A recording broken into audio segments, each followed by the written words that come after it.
is imputing the missing values. We have to perform something called feature scaling. For categorical values, we achieve this with the help of encoding.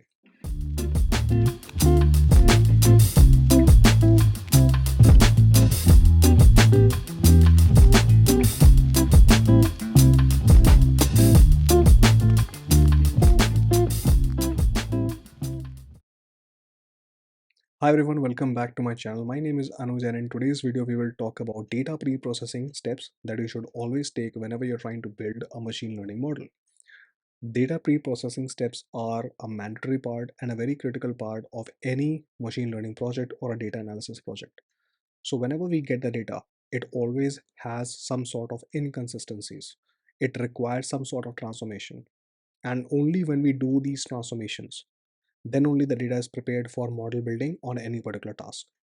So in today's video, we are going to explore what are these data pre-processing steps that you should always apply to any project that you're working on and why is it so important. So we are going to explore this, and without any further delays, let's get started. Alright guys, so now I'm going to show you the different steps that we take in order to pre-process the data. So to start the pre-processing, we will first of all import the data. So whatever data set that you're working with, you can start by importing the data. Next step is dropping the duplicates. So you want to ensure that the data does not contain any duplicates before you start. Next thing is, and it can be completely subjective, but I start with extracting the features. Now what do we mean by features is, where you have three different types of data available. Number one is numerical data, which is numbers like integers and float. Number two is categorical data. For example, it can be a name or it can be a place or a thing particularly. So just a name uh, is called categorical data. Okay. And then we have the third type of variable, which is called date time or timestamp.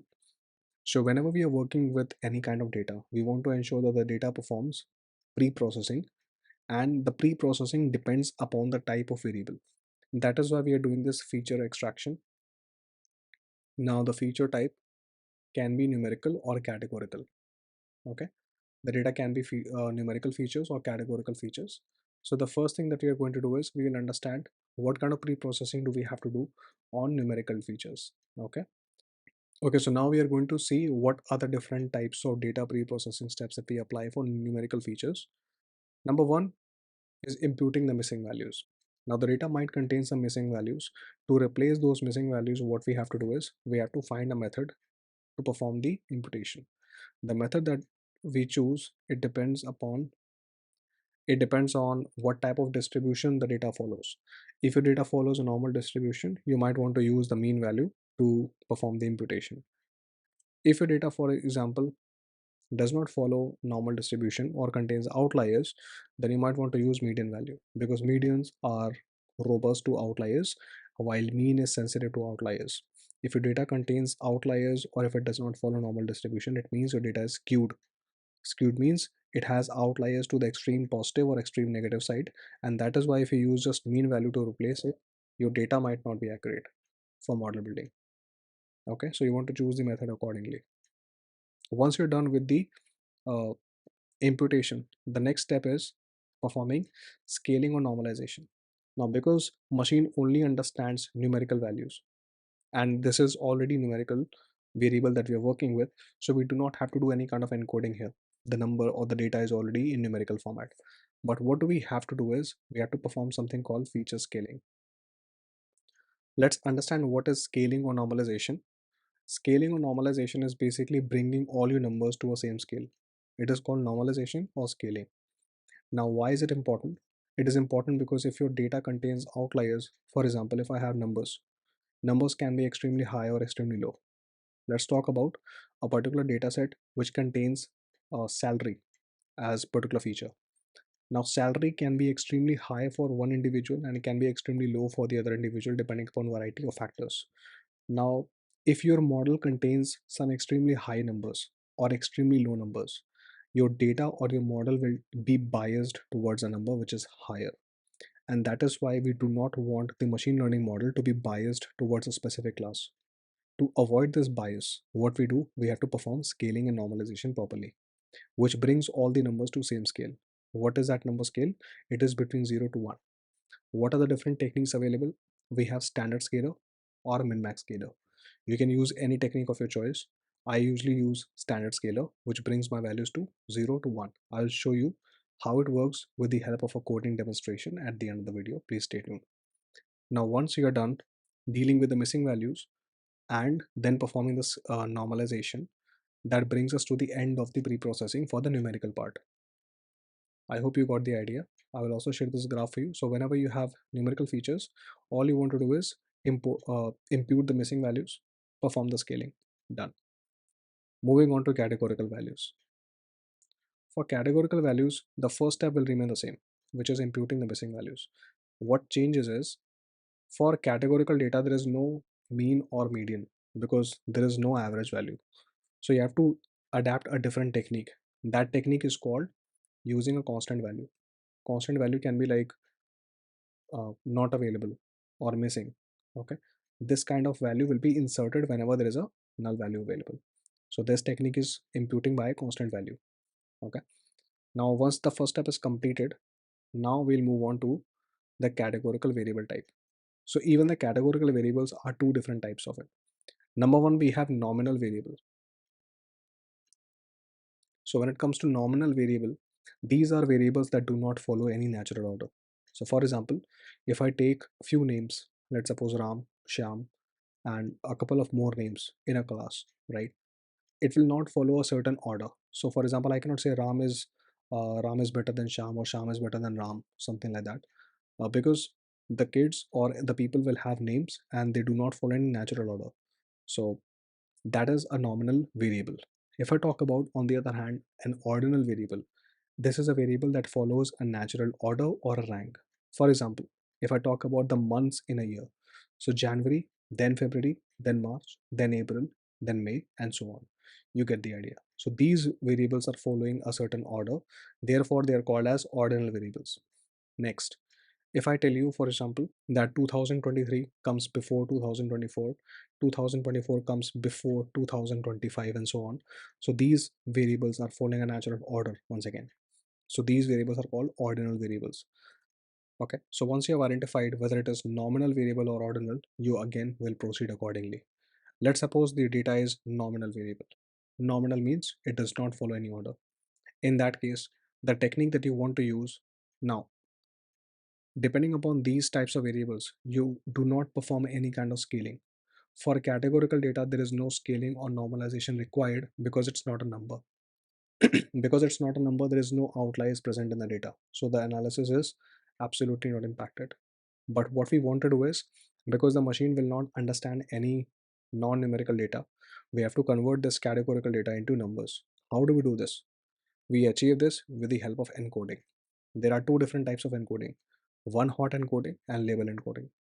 One hot encoding is only going to be used when the data follows, when the categorical data is nominal variable.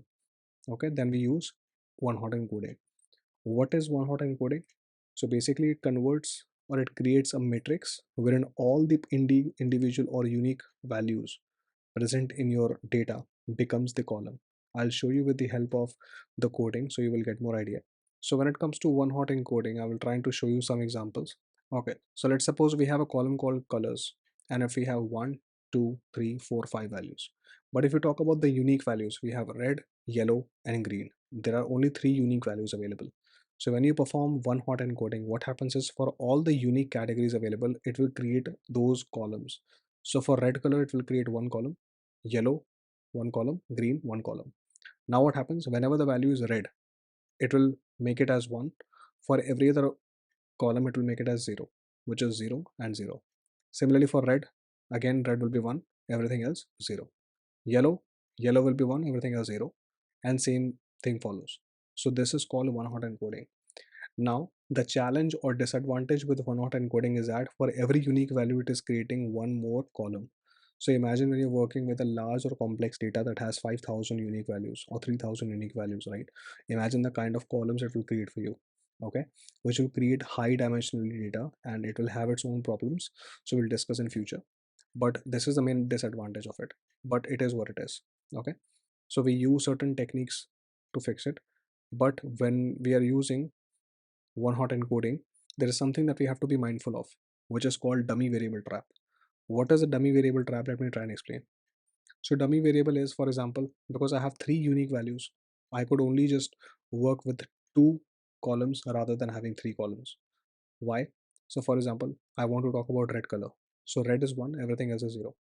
Yellow is 1, everything else is 0. But can I skip this one column, which is green column, so that I can have one less column to worry about? So for example, now you might be thinking, if you remove this green column, how are you going to guess that the color is green? Because it has to be 1, right? That's how we are guessing. But the concept says, if you only have red and yellow columns to work with, for when it is red, red is 1. When it is yellow, yellow is 1. But when both of them are 0,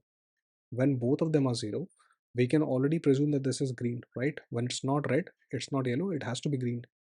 So that is why we do not need the last column. So that is called as dummy variable trap. This is one extra column you do not need, because it's a binary matrix. We are defining that 100 is red, 010 is yellow, and 001 is green. So we don't need this column. We can by default say when it is 0 and 0, it is by default green. That's the idea. So this is called one hot encoding. Okay, and this is dummy variable trap. So we always ensure that we remove the first column whenever we are performing one hot encoding. Once you are done with the one hot encoding, it will come to an end of your pre-processing for the nominal data. However, when your data is ordinal variable, which means it follows a certain order, then what happens? So when your data is ordinal, you want to perform something called label encoding. Label encoding is nothing but, for every particular category, it assigns it a number, which can be 0 for the lowest, and let's suppose 1 and 2 and so on. And then if I can give you some example of label encoding, I'll show you some examples with the help of code as well, so don't worry. Let's take this again color example. Okay, so for example, we can assign 0 for red, green for 1, and 2 for blue, and 0 for red once again. So as you can see, we are assigning a particular number to a particular category or a unique value. So this particular technique is called label encoding. Okay, so this is not special, it's not binary, it's not creating any extra columns for us, and that's called label encoding. But the idea is that it should be performed on ordinal variables, because it follows a certain order. Okay, and for example, if you want to say that red is bad, if you want to say that red is bad, green is okay, blue is much better. Okay, so I can rate it accordingly. So for example, I can say if it's 0, that's the lowest value. So one more example can be that if I'm talking about customer feedback, I can say that bad is not going to work, average is okay for us, and above average or excellent is fantastic. So in that case, what it does is it will try to see whenever we have got a bad rating, it will rate it as the lowest value, which is 0, let's suppose. And for average, it can say 1. For excellent, it will have the highest value assigned to it, that's 2 or something like that. So as you can see, it follows a certain order. The higher the number, the higher the value. The lower the number, lower the value. This is your label encoding. I hope you got the idea for it. Okay. So once you do label encoding, that brings us to the end of the pre-processing. Just to recap, it's very easy. Okay, so you want to start your pre-processing by importing data, drop in duplicates, extract the features like numerical, categorical. The first step remains the same, which is imputing the values, only the approach changes. For numerical data, there is no encoding required because it's already in numerical format, and therefore you just do the normalization. Normalization is bringing your number to the same scale, which is 0 to 1. Okay, that can be done with the help of standard scaler or min max scaler. Once you're done with this, it's the end of processing for numerical data. When it comes to categorical data, you want to check how many variables are nominal, how many variables are ordinal variables. Depending on that, you will perform one hot encoding for nominal, label encoding for ordinal variables, and you will avoid the dummy variable trap, and that will bring you to the end of pre-processing. Okay, so this was about your data pre-processing. I hope you got some idea about it. Okay, I will share this chart if that really helps. Okay, so I'll save as an image, save to a file, let's suppose. Okay, so now I'm going to show you with the help of code. Just one second. Now let's come to the code that I've already written to save some time. Okay, so I'm going to show you with the help of data pre-processing how are we going to work with this. So first of all, you will import your pandas and numpy libraries. Next step is once again loading your data, which is the first step. I've just shown you what the data is. So I've taken very small data, just 4 columns.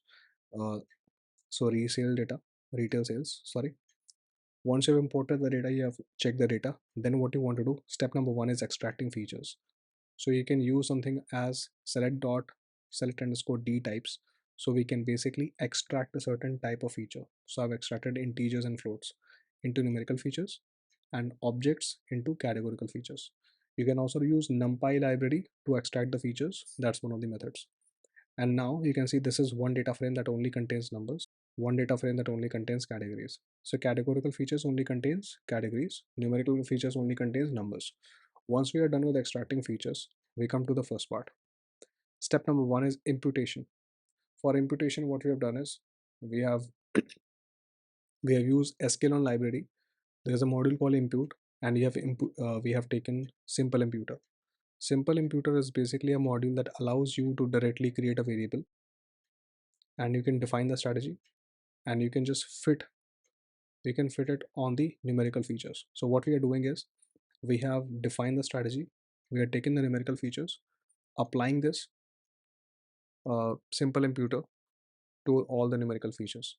Once you're done, what we want to do is we want to modify the numerical features, which means in this part it is calculating the mean. Just to help you understand this, in dot fit, what is happening is I've defined my strategy, which is evaluate the mean. So when you do dot fit and you provide the features, it is calculating what is the mean value. And when you do dot transform means it's basically applying that average to all the null values. So this is where the change is happening, this is where the calculation is happening. I hope you got the idea. Moving on. So once we do this, it creates an array for you. Okay, so this is an array, it's no longer a data frame.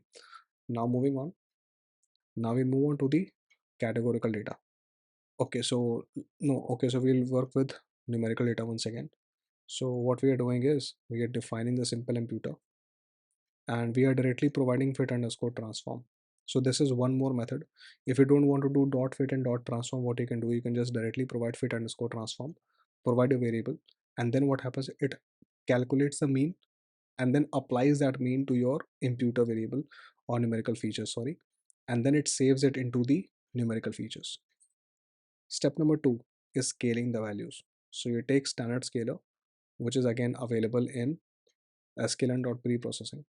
You initialize the variable and then you apply fit underscore transform, provide the features, and then extract it in the numerical features. So now your original data frame is getting modified. So what it has done is, first of all, it has got the missing value done. Now it has got scaling done. So now what we have to do, because this is actually an array, it's no longer a data frame. So we have to convert it back to a data frame. To do this, what we are doing, we are we are using pandas dot data frame, providing the features as array, providing columns as select df dot d types, providing all the columns, that is only numerical columns. Now what is happening, for example, if I show you for an all the columns above, and if I create this, you will see that this is only data frame. So if I run this, you can see that the data frame only contains numbers, but now the values range between -1 to +1. Okay, so in the Excalibur I have shown you the range as 0 to 1, but sometimes it can be -1 to +1, but the range gets fixed for all the numbers. Moving on. So now the numerical pre-processing is completed. Numerical pre-processing is done. Moving on to the categorical data. For categorical data, you just provide strategy as constant, and for every null value, it replaces it with missing value. And then what's happening is we are providing fit underscore transform using this imputer, providing the categorical features. So we are basically uh, identifying how many values are null values and then applying this missing to all the null values with this fit underscore transform and modifying the original data frame. Now this also gets transformed into an array. So now what we want to do, second step is providing an encoding. So for the sake of the example, we are only providing one hot encoding. So we are using one hot encoding, which is available in sklearn preprocessing one hot encoder. So you take one hot encoder, provide unknown as ignore, and sparse output is false. So what we are doing is we are basically creating this variable which is going to handle the encoding part. Okay, and then we are using this variable to apply the one-hot encoding to all these features, extracting it to the categorical features, and then converting it back into a data frame in the similar fashion that we had done previously. Okay, so we are extracting the features here and then providing all the features, making it a data frame. If I run this, I'll show you what happens. So now if I run this one, it should be a data frame once again. As you can see, now this is for every single unique date, it creates a column because it's performing the one hot encoding technique. Okay, for every single column, because product A was a category, product B was a category, now it's a column. Okay, and you can see it's a binary column. So now what happens, this is my second data frame, and I've also got the numerical features. Now what I want to do, I want to combine both of them. So what I've done is I've concatenated both of them. So I'm combining the numerical features, categorical features with the columns, concatenating it, and then saving it into TF. So my final data frame should be ready, which is this. To get a better idea how it looks, I'm just printing it right it is. And now what you see, one second. Now when I run this, we can see that after all the changes, my data frame is converted into all the numbers, and now my data pre-processing is completed. So what has happened is, this is a number, this is a number, these were the columns, all columns have been converted into numbers. Okay, these are all one or zeros. And then if I move on, you can see all categories have converted into numbers. All the numbers are from -1 to +1, range is same. And now this particular model, or basically this type of data, is prepared for model building. Okay, so this is the kind of pre-processing that we always do. Alright guys, so I hope you enjoyed the video and I hope you got some value out of it. So this was the data pre-processing overview from my end, and I will share these files in the link in the description section also. So please go through it and let me know if you have any questions. If you want some other topics that you want me to talk about, let me know in the comment section. Until then, I'll see you in the next one. Thank you so much for watching. Please do subscribe if you have not already, and I'd really appreciate your comments and likes. Thank you.